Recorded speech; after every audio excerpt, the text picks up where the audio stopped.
Shuncha mehnat qilib ketdi, zo'r pul tushadigan joy edi. Mikrofonni o'rtakashga berdimda, shu borib, "Ha" desam, "Aytinglar" deydi.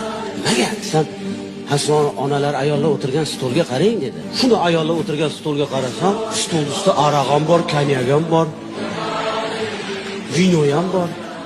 Ichib o'tirishib xotinlar. "Ha" desam, "Aroq ichgan xotinlarga ona haqida ashula aytinglar aka" dedi. "Men aytdim, qaytanga tezroq yig'laydi-ku" dedim, "Yaxshi emasmi" dedim. "Aytolmaysan, senga nima farqi bor" dedim. "Sen qo'ying aka" deydi.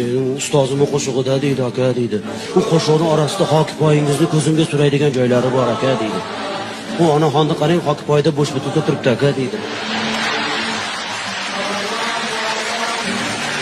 Mani kechirasizlar edi, erkak kishini ichgani qanaqa xunuk ko'rinsa, ayol kishini ichgani undan 5 va 100 barobar xunuk ko'rinar ekan. Mani kechirasizlar, mana men ko'rgan narsani aytyapman, necha xunuk ko'rinar ekan deb holat. Ha?